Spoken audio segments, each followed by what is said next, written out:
तो चलिए दोस्तों, स्वागत करते हैं आपके अपने YouTube channel study with Arya में। तो कैसे हैं आप लोग? उम्मीद करते हैं अच्छे होंगे। तो चलिए ज़्यादा टाइम ना आपका गवाते हुए मैं अपने क्लास को आगे बढ़ाता हूँ। तो इससे पहले हम लोगों ने पढ़ लिया था मौर्य साम्राज्य के बारे में।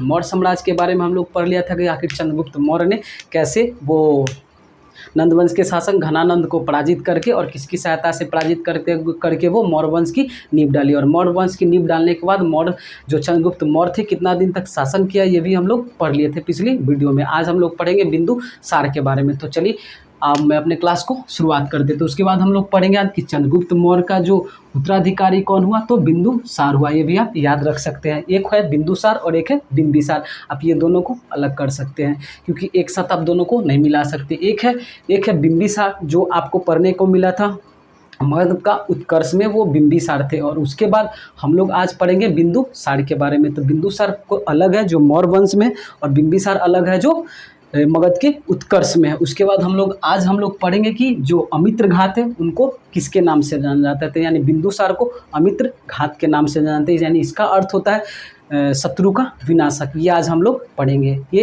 एग्जाम में आया हुआ क्वेश्चन है, मैं भी सेट मारता हूँ तो इसमें आया हुआ क्वेश्चन है कि बिंदुसार को और किस नाम से जाना जाता है, तो अमित्र घात के नाम से जाना जाता है। ये भी क्वेश्चन आया हुआ कि अमित्र घात के नाम से, अमित्र घात का मतलब क्या होता है, तो वो होता है शत्रु विनाशक। ये आप लोग किताब में जाके पढ़ सकते हैं। आप लोग किताब में जाके इसको देख सकते हैं और सेट मारिएगा तो ही आपको पता चलेगा कि कौन सा क्वेश्चन आते हैं और कौन सा नहीं आते हैं। तो सबसे अच्छा तरीका है आप लोग पढ़िए, और कोई अच्छा सा बुक एनसीईआरटी का मिले या ल्यूसेंट का मिले तो उसको ऑब्जेक्टिव जो मोटा वाला बुक आता है उसमें जाके आप क्वेश्चन को मिलाइए कि एसएससी में या बीपीएससी में या यूपीएससी में पूछा हुआ ये सब क्वेश्चन आपको पढ़ने को मिलेंगे। तो उसके बाद फिर हम लोग आगे आते हैं कि जो वायु पुराण में बिंदुसार का जो नाम मिलता है वो मिलता है भद्रसार या बड़ीसार। यानी कि वायु पुराण में जो बिंदुसार का जो नाम मिलता है वो मिलता है बड़ीसार या भद्रसार। उसके बाद हम लोग आते हैं कि जैन ग्रंथ में, तो जैन ग्रंथ में बिंदुसार का नाम सिंह सेन कहा जाता है। तो यानी जैन ग्रंथ था उसमें बिंदुसार को सिंह सेन का नाम से जाना जाता है। उसके बाद फिर हम लोग पढ़ेंगे कि सीरिया शासक एंटियोकस ने बिंदुसार से, माफ़ कीजिएगा, जो सीरिया का जो शासक उस वक्त के एंटियोकस था उससे बिंदुसार ने 3 चीज़ का डिमांड किया था। वो 3 चीज़ का डिमांड किया था, ये भी क्वेश्चन आया हुआ है। तो 3 चीज़ का डिमांड किया है, तो वो क्या क्या चीज़ था वो हम लोग यहाँ देखेंगे। तो वो पहला था अंगूरी शासक, दूसरा अंगूरी शराब, माफ़ कीजिएगा अंगूरी शासक नहीं, मैं शासक पढ़ते पढ़ते मैं शराब को शासक बना दिया, तो माफ़ कीजिएगा। देखिए, तो अंगूरी शराब, और दूसरे थे सूखी अंजीर, और तीसरा थे दार्शनिक। ऐसे देखने से मुझे लगता है कि बहुत लोल व्यक्ति था क्योंकि ये शराब का डिमांड किया था और एक दार्शनिक का भी डिमांड किया था।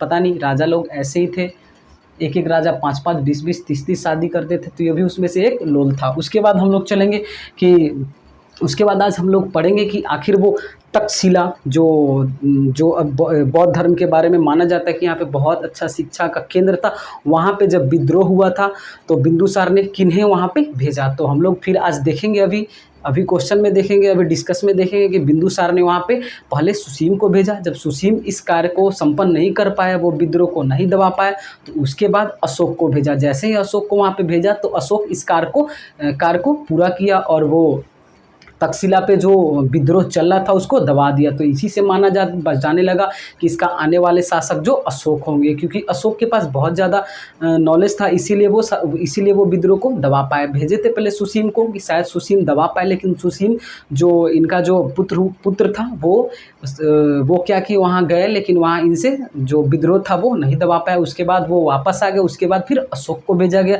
जब अशोक वहाँ पे गए तो विद्रोह को दबा दिया गया। उसके बाद हम लोग फिर आज पढ़ेंगे कि स्ट्रैबो के अनुसार सीरियल नरेश एंटियोकस ने बिंदुसार के दरबार में डायमेकस नामक राजदूत को भेजा था। तो फिर हम लोग पढ़ेंगे कि स्ट्रैबो के अनुसार जो सीरियल नरेश एंटियोकस है, जो एंटियोकस 3 चीज़ का डिमांड जो बिंदुसार किया था।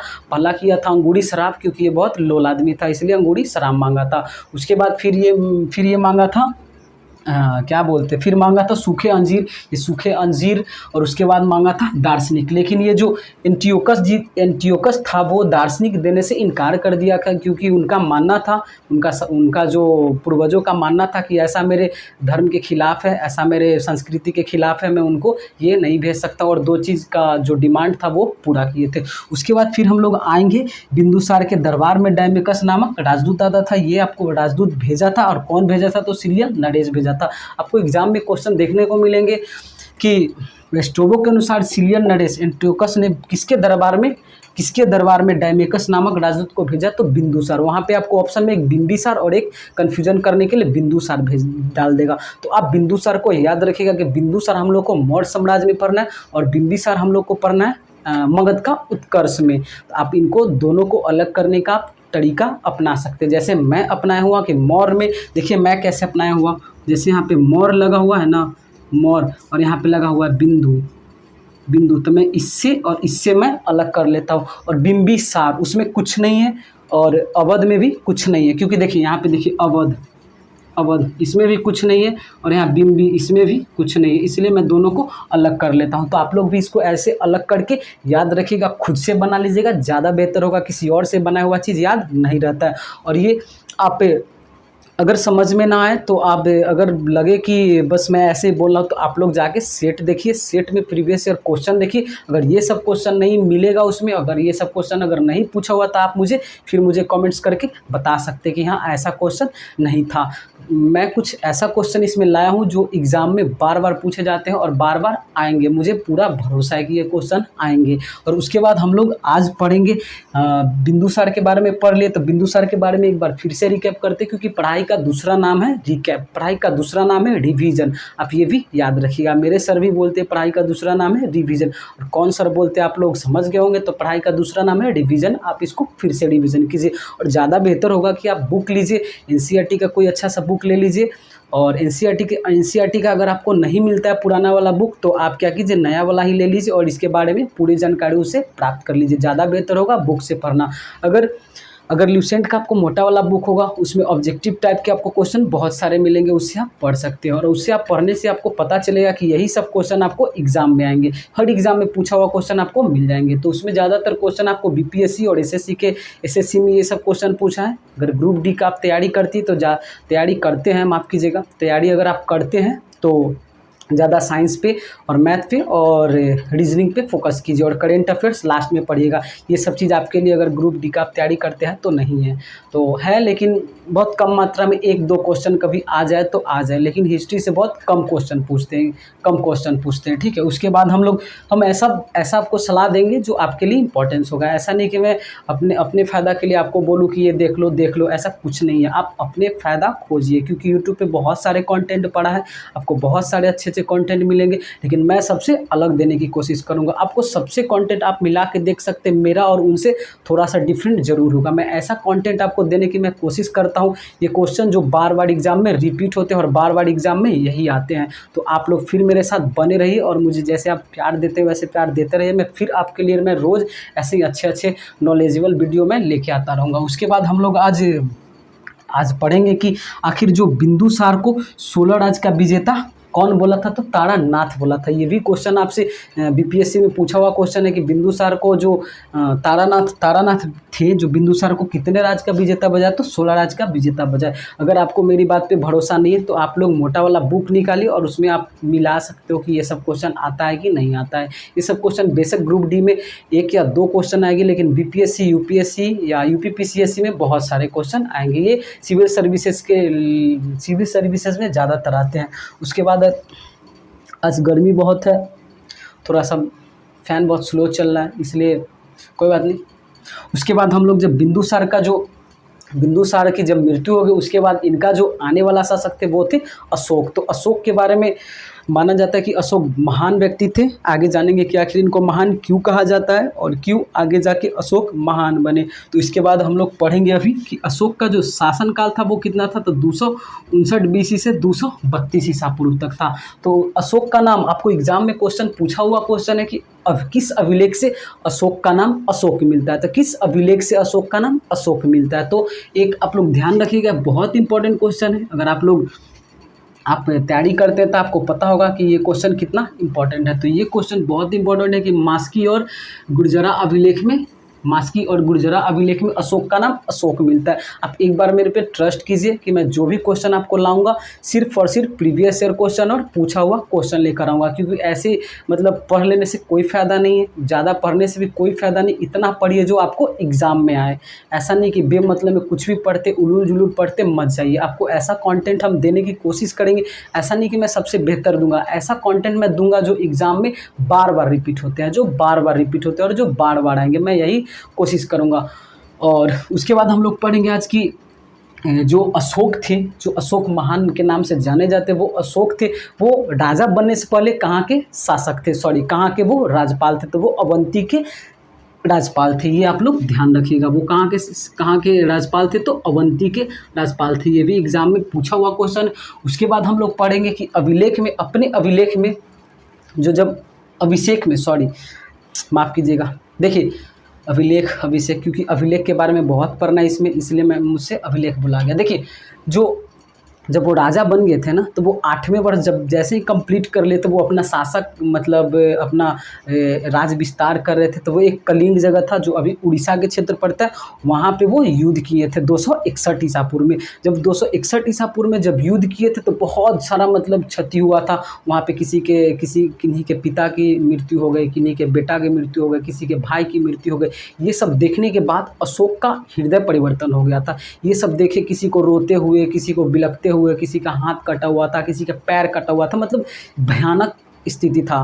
कहीं कहीं तो मैंने किताब में पढ़ा था कि वो जब चलते थे ना, पैर जब ऐसे रखते थे तो नीचे से हाथ पांव निकल के आते थे, जैसे मतलब पूरा भयानक स्थिति था। अब वो भयानक स्थिति आप समझ सकते हैं कि किन्हीं का हृदय परिवर्तन हो जाएगा। जब इनका हृदय जब परिवर्तन हो गया तो ये इनका जो एक उपगुप्त नामक एक बौद्ध दीक्षा देने वाले थे, यानी बौद्ध भिक्षु थे, वो इनको बौद्ध की दीक्षा दिए। वो देखिए, आपको देखिए, उपगुप्त बौद्ध धर्म की दीक्षा दी, यानी उपगुप्त नामक एक बौद्ध भिक्षु से इन्होंने बौद्ध धर्म की दीक्षा ली। और उनके बाद इनका एकदम हृदय परिवर्तन हो गया, अशोक का हृदय परिवर्तन हो गया। और ये जो धर्म की, जो युद्ध की नीति थी उसको छोड़ के और धर्म की नीति में आ गए, और युद्ध की नीति पूरा इन्होंने त्याग दिया। और ये उस दिन से इन्होंने कसम खा लिया कि आज के बाद मैं युद्ध नहीं लड़ूंगा कभी भी। और इन्होंने कभी युद्ध नहीं लड़ा। तो कौन नहीं लड़ा, तो अशोक नहीं लड़ा। तो उसके बाद ये कौन सा नीति अपनाए थे, तो धर्म की नीति अपनाए थे। ये भी आपसे एग्जाम में पूछा हुआ क्वेश्चन है और आगे आ भी सकता है। संभावना है कि ऐसे ही क्वेश्चन आते हैं, क्योंकि ऐसा क्वेश्चन आपको सिविल सर्विसेज में बहुत ज़्यादा देखने को मिलेगा। उसके बाद हम लोग आते हैं कि धर्म का जो मार्ग अपना लिया था, कौन अपना था, तो अशोक अपनाया था। तो चलिए अशोक के बारे में अभी बहुत आगे जाके पढ़ना है, क्योंकि अभी सिर्फ हम लोग राजा के बारे में पढ़ रहे हैं, तो अभी सिर्फ राजा के बारे में देखते हैं। उसके बाद आप आगे आपको जाके पढ़ेंगे तो इसका कितना अभिलेख हुआ, कहाँ पे वो गए और कहाँ पे वो धर्म का प्रचार किए। और ये भी क्वेश्चन आपसे पूछा हुआ जाता है कि बौद्ध धर्म सबसे ज़्यादा चरमोत्कर्ष पे कब था, तो सबसे ज़्यादा चरमोत्कर्ष पे तो अशोक के समय में था, क्योंकि अशोक थे जो महान थे। इनको महान के नाम से जाना जाता है, यानी अशोक महान। आप लोग पढ़े होंगे, बुक से पढ़े होंगे, सीरियल वगैरह देखे होंगे। तो अशोक महान क्यों कहा जाने लगा, तो जैसे ही जब इनका हृदय परिवर्तन हुआ तो ये पूरा चारों तरफ घूम के, ये चारों तरफ मतलब घूम के अपना धर्म के प्रचार करने लगे। और ये भी ज्ञान देने लगे कि आप लोग भी कभी युद्ध नहीं कीजिए। और ये एक रूल लगाए थे कि वो लोग मांसाहारी छोड़ के और शाकाहारी बने। ये भी आप लोग को ध्यान रखना है। उसके बाद हम लोग चलते हैं अब बृहदत्त के बारे में। अब एक ही बृहदत्त के बारे में बस एक ही आपसे क्वेश्चन पूछेगा कि मौर्य वंश का जो अंतिम शासक कौन था, तो बृहदत्त था। ये आप लोग याद रखिएगा, ये भी पूछा हुआ क्वेश्चन है, ये आप ध्यान रखिएगा। जो भी है प्रीवियस ईयर क्वेश्चन है, आप लोग ये ध्यान रखिएगा कि मौर्य वंश का अंतिम शासक कौन था, तो बृहदत्त था। जो इनकी, अब ये भी पूछता है कि बृहदत्त की हत्या किसने की, तो बृहदत्त की हत्या पुष्यमित्र शुंग ने की। तो इनकी हत्या कौन किया था, पुष्यमित्र शुंग ने किया था। और पुष्यमित्र कौन सा, तो इनका सेनापति था। ये भी आप याद रख सकते हैं। और जब 185 BC में जब हत्या हो गई थी, उसके बाद किस वंश का नींव पड़ा था, तो शुंग वंश का नींव पड़ा था। तो ये भी क्वेश्चन आपसे पूछा हुआ क्वेश्चन है। चलिए एक बार मैं फिर से रिकैप करते हैं, क्योंकि पढ़ाई का दूसरा नाम रिवीजन है। अगर आप रिवीजन नहीं कीजिएगा तो आपसे कुछ नहीं होने वाला है। रिवीजन बहुत ज़रूरी है। और हिस्ट्री ऐसा सब्जेक्ट है, आप आज पढ़िएगा कल भूल जाइएगा। तो इसलिए हिस्ट्री में आप रिवीजन कीजिए। कोई भी चीज़ पढ़िए, रिवीजन कीजिए।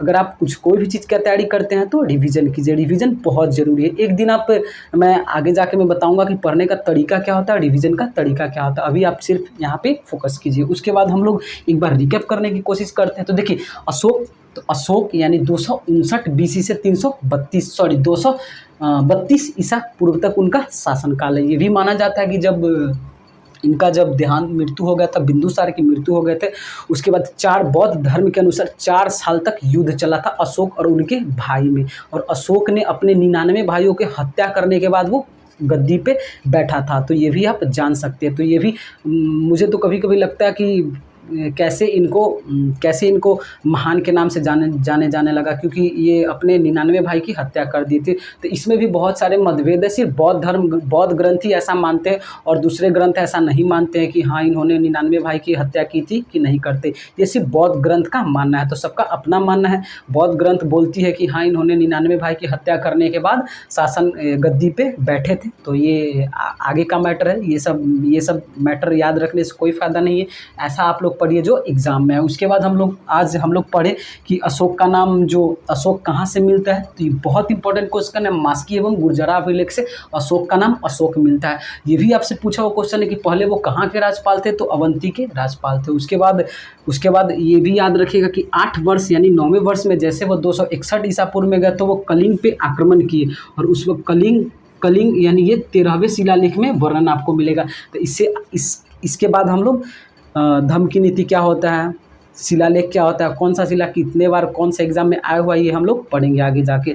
उसके बाद हम लोग फिर आज पढ़े कि उपगुप्त जो नामक बौद्ध धर्म की दीक्षा देने वाले थे, उनसे अशोक ने बौद्ध धर्म की दीक्षा लिया, और उसके बाद वो धम्म का मार्ग अपना लिया। तो ये भी याद रखिएगा कि पुराण में अशोक को अशोक वर्धन के नाम से जाना जाता है। ये आज हम लोग पढ़े। उसके बाद हम लोग पढ़े कि बृहद्रथ जो 185 बीसी तक चला, यानी कि अशोक का जो ये भी माना जाता है कि अशोक को बहुत पुत्र हुआ। लेकिन जो एग्जाम में क्वेश्चन आता है कि चंद्रगुप्त मौर्य यानी मौर्य साम्राज्य का अंतिम शासक कौन था, तो बृहद्रथ था। ये भी आप ध्यान रखिएगा। सिर्फ यही क्वेश्चन इंपॉर्टेंट है लास्ट में।